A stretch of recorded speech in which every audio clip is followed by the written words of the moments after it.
Stop everything you're doing right now because what just happened in the world of hip-hop is sending shockwaves across the industry. A mysterious, multi-million-dollar donation just hit the headlines. But it wasn't from a mogul, a tech giant, or a flashy billionaire. No, it was from Kendrick Lamar. And this wasn't just any donation, it was a move so calculated, so emotional, and so out of nowhere that fans are asking, did Kendrick just win the war with Drake without dropping a single bar? Sources say the donation was anonymous at first, hidden beneath shell accounts and silent wires. But then, boom, one name surfaced. Kendrick and the cause. Oh, just wait till you hear. It's deeply personal, controversial, and so intertwined. With the very heart of the rap battle that shook the culture in 2024, it'll leave your jaw on the floor. This wasn't just charity, it was a message.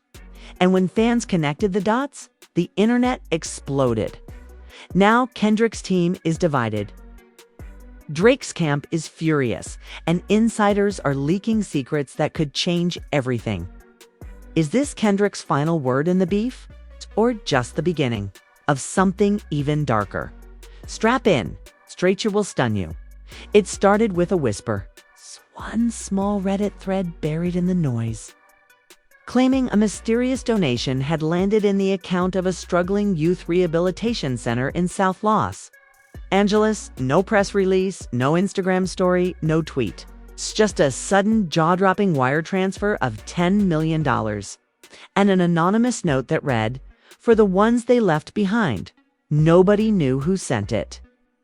For weeks, theories spread like wildfire. Some said it was LeBron James. Others guessed Jay-Z.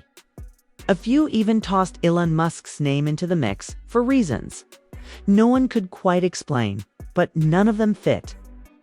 Not until someone at the facility, speaking on condition of anonymity, mentioned one quiet, powerful detail. The note had a familiar signature. Not a name, not a brand. Just a symbol for cryptic dots arranged in a square. Fans of Kendrick Lamar instantly recognized it. It was the same symbol he had used in a limited edition merch drop after his album release last year. Suddenly, everything changed. Within hours, the internet erupted. Blogs, fan pages, even music insiders started digging deeper. And then TMZ dropped the bomb.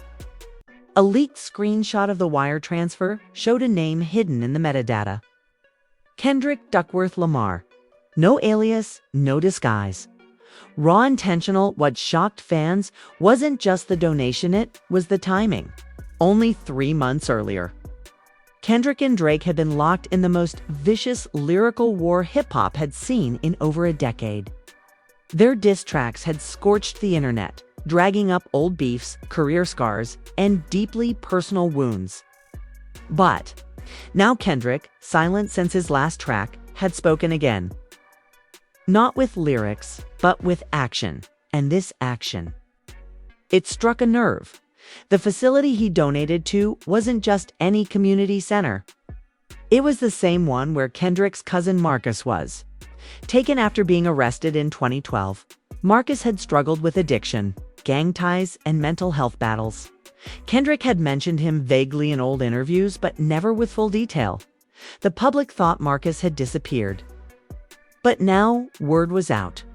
Marcus had passed away last year, alone, and largely forgotten by the system. The donation was in his name. The fans were stunned. The hip-hop world froze. "He's not beefing anymore," one fan tweeted. "He's grieving."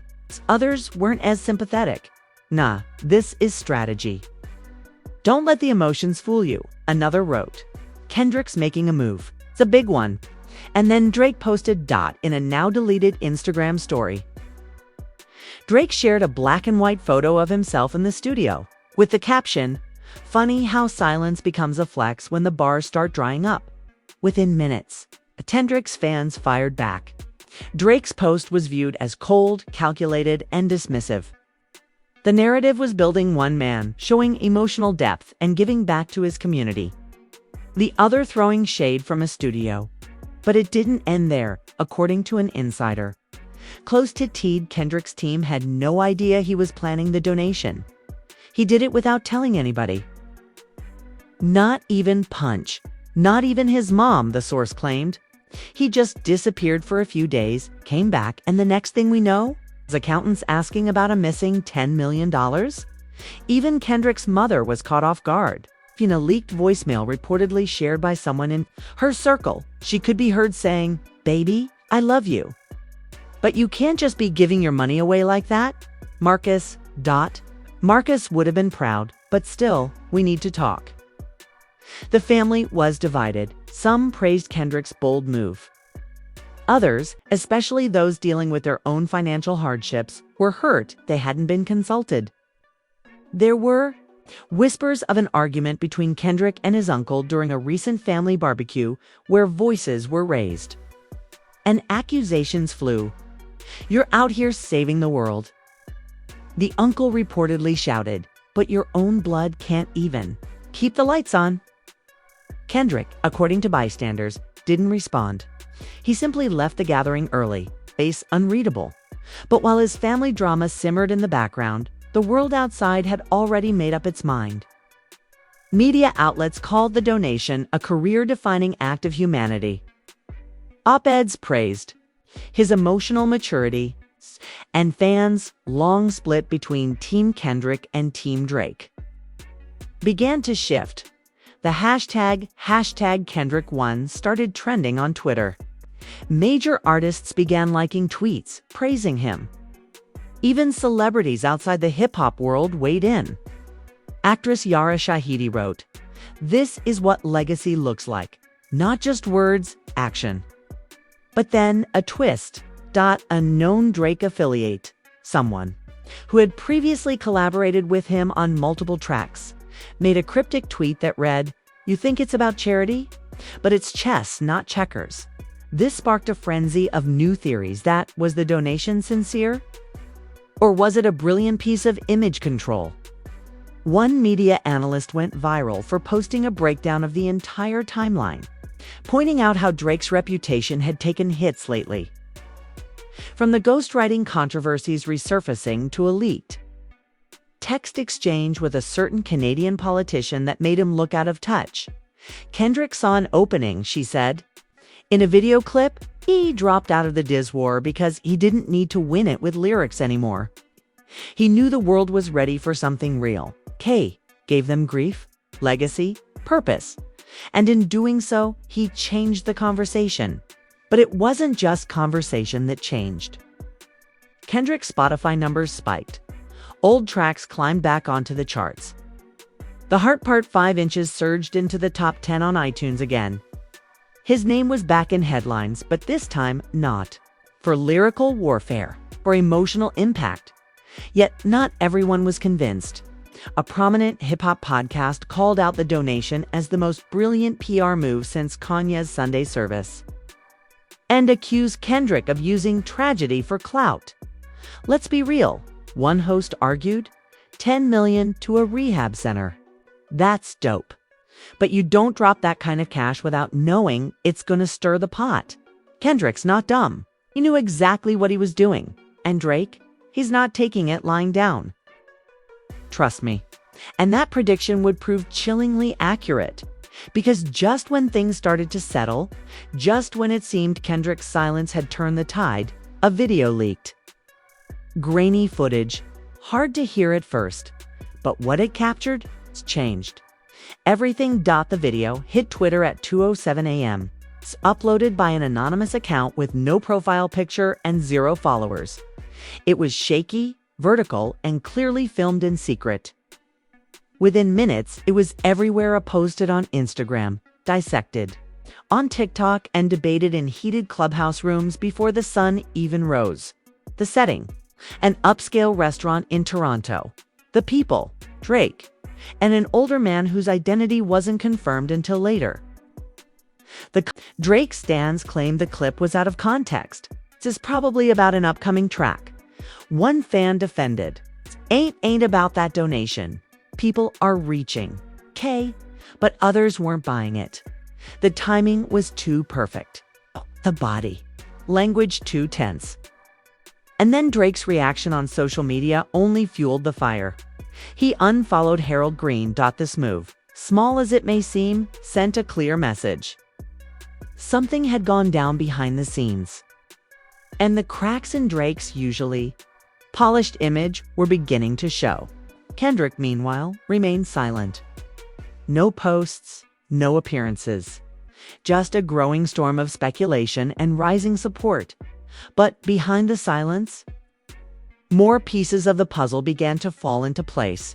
An investigative blogger named Maya R. unearthed documents showing that the rehab center Kendrick donated to had been under threat of closure. State funding had been pulled 6 months earlier due to policy changes. If no donor had stepped in by the end of the fiscal year, August 31st would have been shut down. The donation landed on August 1st, just in time. He didn't just give money, Maya wrote. He saved a lifeline for hundreds of young men in South Central. This wasn't performative, it was surgical. But then Maya found something else. In the public tax filings of the center, a quiet mention of a new board member, Kendrick's longtime friend and former bodyguard, Yolan J-Rock Hughes, the same man who had once been arrested during a brawl outside a Drake concert in Vegas back in 2016. Suddenly, this wasn't just charity. This was a full-circle redemption arc. J-Rock, once vilified for his role in an ugly tour altercation, was now listed as program director for a youth mentorship initiative at the facility. In a brief interview with local news, J-Rock simply said, "Ken's doing what he always said he would, making sure the ones who get overlooked get a second shot. He just did it when no one was watching." The emotional stakes continued to climb. This wasn't about music anymore. It was about legacy, and the industry was watching closely. Rumors swirled that J. Cole, who had remained neutral during the Kendrick-Drake feud, reached out privately to Kendrick after the donation went public. An unnamed source close to Dreamville claimed Cole said, "This ain't about rap anymore. This is about who they'll remember." Fans speculated wildly about a possible reconciliation between the two rappers, who had once teased a joint album that never materialized. But on the other side, the mood was growing darker. Members of Drake's circle began lashing out online. One producer tweeted and deleted, "Watch how fast public love flips when you toss a bag and wear a frown." Another posted a cryptic image of puppet strings, implying manipulation. Then came the unexpected interview. No one saw it coming.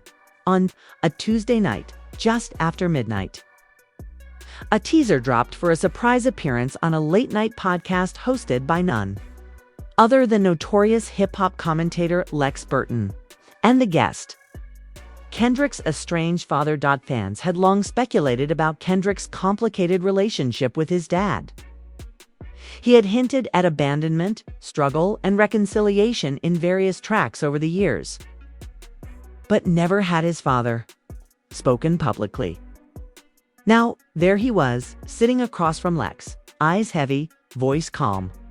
"I saw the donation," he said in the teaser, "and it broke me."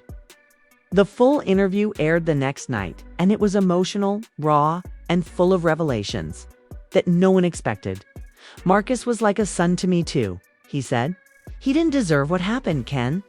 He's carrying guilt, not just grief, and he's trying to make peace with it." When Lex asked whether he thought the donation was about winning a public image war, his answer was clear. "Nah, this wasn't about Drake. This wasn't about no beef. This was about a boy trying to heal a wound he never talked about. Y'all keep trying to turn it into strategy. It was pain. It still is." The reaction was overwhelming. Clips from the interview were shared millions of times. Hashtags like #KendrickHeals and #PainOverClout trended across platforms. Even skeptics began to shift their perspective. But if the public was softening, Drake was hardening. He unfollowed several major rap accounts that had reposted the interview. Sources close to his team claimed he was feeling cornered, that the narrative had spun out of his control. Worse still, rumors began to surface that he was prepping a response. Track not a diss, but something more introspective.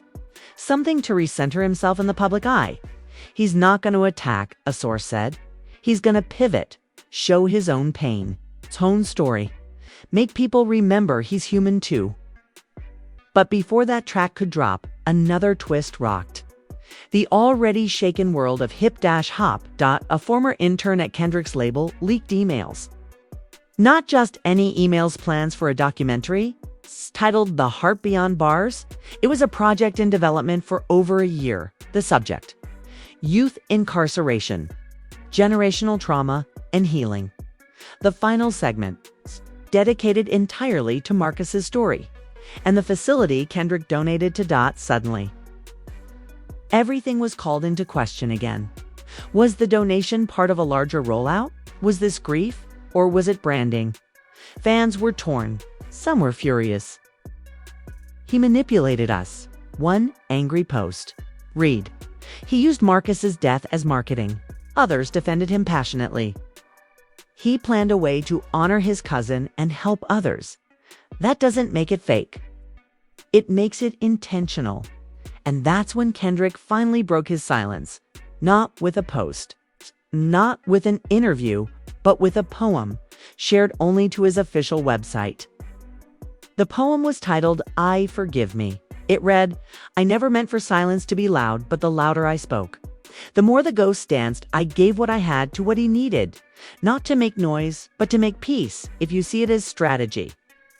I understand if you feel it as love. You understand. Morthy poem ended with a single line.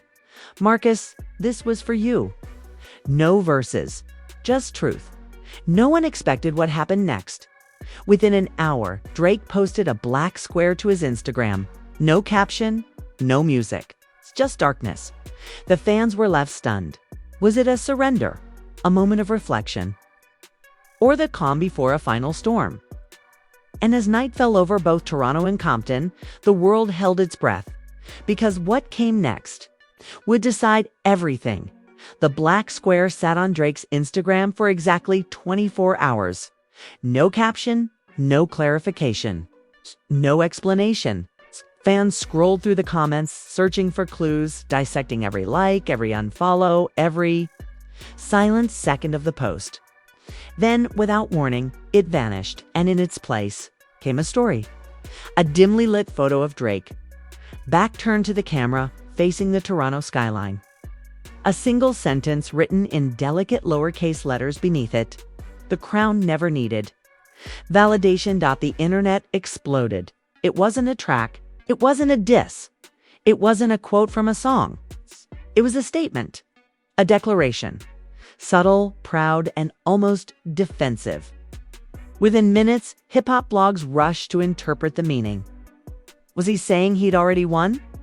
Was it a jab at Kendrick's emotional display? Or was it an admission that he was tired of the game? But even as the post stirred debate, something else was happening behind the scenes. Multiple producers who had worked with Drake began dropping cryptic tweets.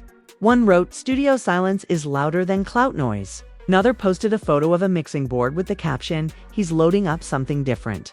Y'all not ready?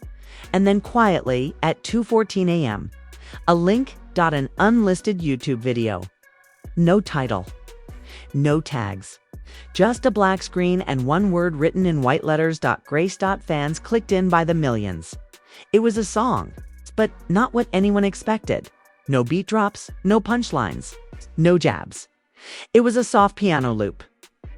Then Drake's voice, raw and low. I missed my cousin's funeral. I was too busy flying private money stacked like my regrets. Now I'm trying to hide it. The lyrics were deeply personal. Not about Kendrick. Not even about hip-hop. But about himself. The pressure. The fame. The missed calls. The people he couldn't say. The leaks only added to the mystique. Both Drake and Kendrick were off the grid. No interviews, no tweets, no appearances. But their actions were speaking volumes. And that silence. It was driving the media crazy. A major entertainment network planned a full televised segment titled Kendrick vs. Drake, Silence Wars. Promo teasers showed pundits screaming at each other, one yelling, "Kendrick is manipulating emotions," while the other shouted back, "Drake's finally facing his own." But while the public argued, something deeper began brewing. A series of murals began popping up around Los Angeles. Massive street art pieces showing Marcus's face beside words like honor, truth, and we forgive ourselves. Fans at first thought it was a fan-led tribute. But after the third mural appeared with a tiny signature that read P. Glang Initiative, it became clear Kendrick was behind them. This wasn't just a tribute. It was a movement. He wasn't promoting a song. He wasn't pushing merch.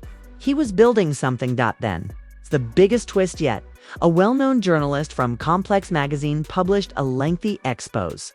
Buried deep in the story was a revelation that shook both fan bases. 3 months before the donation, Kendrick had quietly reached out to one of Drake's former managers. The email, authenticated and confirmed by 2 sources, read, "I don't want to bury this man. I want to outgrow the need to battle him." No response was ever sent. And now the world knew Kendrick had tried to end the feud privately before any of this unfolded. The articles sent shockwaves. People began questioning everything. What if the battle had always been one-sided? What if Kendrick had never wanted to compete, but was forced into the arena by fan pressure and media hype? And more importantly, what did this say about Drake? Rumors started that Drake's team was scrambling. Some claimed he was furious about the leak. Others said he was quietly relieved that it freed him from the pressure to retaliate again. But no official word came from either side until the invitation. Just 3 words. Printed on heavy black cardstock, delivered to a select group of journalists, artists, and community leaders. The heart lives on, a time, a location. No details. The address pointed to the very same rehabilitation center Kendrick had saved, and the date, September 1st, as fans speculated about a secret concert, a visual project, or maybe a documentary screening. Those close to Kendrick hinted it would be something the culture had never seen before. Then, a final twist. A leaked guest list revealed one name that no one expected. Aubrey. Graham. Drake. The internet stopped. Could it be true? Had Kendrick invited Drake to a private event in the very building his donation revived? It was a reconciliation brewing behind the scenes. Or was this a setup for a final, quiet confrontation? No one knew. And the countdown to September 1st had begun, because what would happen inside that room would change everything. September 1st arrived like the finale of a long, slow-burning movie. The sun over Los Angeles burned hotter than usual. The streets around the rehab facility buzzed with quiet anticipation, and a low hum of mystery hung in the air. There were no reporters, no paparazzi. Just a select group of people with embossed black cards tucked inside their suit jackets or clutched in trembling hands. No one quite knew what they were walking into, but they all knew history was about to be made. The room was modest. No stage, no lighting rig. Just folding chairs, a podium, and walls lined with handwritten letters from former residents of the center, stories of struggle, survival, and healing. In one corner sat J-Rock, his arms folded, his eyes locked on the entrance. Across the room, Kendrick's mother sat in quiet reflection, tears already welling up before anything began. And then he walked in, not Kendrick, not yet Drake. Head down. No entourage, no chains, just a simple navy hoodie and quiet footsteps. The room stiffened. Even J-Rock, known for his stone-cold demeanor, raised an eyebrow. Drake scanned the room, paused for a moment, then nodded. Not to anyone in particular, just to the energy in the space. Minutes later, Kendrick entered. He didn't look like a superstar. No diamond watches, no designer suit. Just black pants, a gray shirt, and the same notebook he'd been seen carrying. For weeks, he didn't speak. He walked straight to Drake, the silence stretched like elastic, about to snap. Every guest held their breath. Then they hugged. Not a staged handshake, not a camera-ready pat on the back, a real, long, heavy hug. The kind that says, we don't have to fight anymore. It's a kind that's more apology than words could ever be. Some say there were tears in Drake's eyes. Others say Kendrick whispered something in his ear. No one could hear it. No one needed to. The hug lasted nearly a full minute. When they finally pulled apart, Drake motioned to the crowd. "You speak first," he said, almost a whisper. Kendrick stepped up to the podium, and for the next 12 minutes, he laid everything bare. "I didn't do this to make headlines," he said. "I did it because my cousin died waiting for something better. I couldn't save him, but I could try to save the next one." His voice cracked midway through. He didn't apologize for it. "I know the world thought this was about bars, about beef. But I'm tired of proving myself in verses. I want to prove myself with impact." He looked directly at Drake. "You're not my enemy. You never were. We just got caught playing a game they kept watching us lose." Drake nodded, then walked to the mic. "I wrote a verse," he said, "but I threw it away this morning. Don't want to rhyme this moment. I want to feel it." He took a deep breath. "I let my pride turn into performance. I let numbers define how I grieve. I thought winning meant silencing the other guy. But real winning, it's what you did here. Not for cameras, not for charts, just for people who needed it." The room burst into quiet applause, the kind that doesn't come from excitement but from respect. And then the unthinkable happened. Drake reached into his pocket, pulled out a check, and handed it to Kendrick. "Match your donation," he said. "Let's build a second one." In Toronto, the gasps were audible. Kendrick looked at the check, nodded, and without missing a beat, pulled out his notebook. He tore a page from it, scribbled something, and handed it back to Drake. "Your verse belongs in the next mural," he said. Drake glanced down at the note, smiled, and laughed genuinely. The event ended without an official announcement. No press release followed. No streaming link. No teaser for a joint album. But those in the room knew what they had witnessed. Closure, healing, rebirth, outside the building, a small group of fans had gathered, unaware of what was happening inside. When Drake and Kendrick finally emerged side by side, they didn't wave, they didn't speak. They just nodded and got into separate cars. But by then, word had already spread. One of the attendees had tweeted a single sentence: "It's over and it's beautiful." Within hours, the internet was flooded. Fan edits showed Kendrick and Drake in black and white, overlaid with quotes from the event. Podcasts dropped emergency episodes analyzing the reconciliation. Even major news outlets picked it up, calling it the most mature and important moment in modern hip-hop history. But more than that, it set off a chain reaction. Other artists, inspired by the moment, began announcing their own charity projects. Schoolboy Q launched a scholarship in memory of a lost friend. Shaw funded a therapy initiative for young Black women in New Jersey. Even Tyler, the creator, teased a wellness retreat for artists dealing with anxiety. The hip-hop community, long criticized for glorifying violence and division, had found a new storyline. One centered not on who had the hottest verse, but who had the biggest heart. And it all started with a secret donation. But not everyone. Celebrated, a well-known music critic, wrote a scathing op-ed, accusing both Kendrick and Drake of weaponizing grief for public redemption arcs. The article, titled "Grief as Brand Strategy," argued that the timing, the silence, the poems, the unreleased verses were all too perfect. This wasn't reconciliation, he wrote. It was reputation laundering. The backlash was swift. Fans flooded his mentions with counter-arguments, testimonials from those who had benefited from the rehab center, and emotional videos from former residents now thriving because of the donation. Even Yalun J-Rock Hughes spoke out, posting a photo of himself with two of the program's graduates. His caption was simple: "This ain't about verses. It's about victories." Kendrick, still silent on social media, updated his website with one new sentence: "The war is over.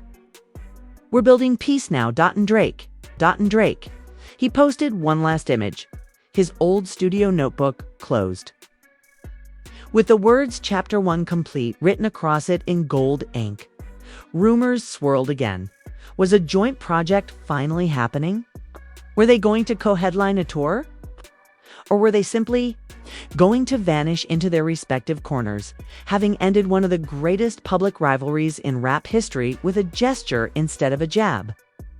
No one knew, but one thing was certain. The debate was over. Not because someone dropped the hottest diss, not because someone hit the top of the charts, but because, for the first time, both men walked away from the mic, together, and the world was left not with a final word, but with a question. What happens when the battle ends and the healing begins?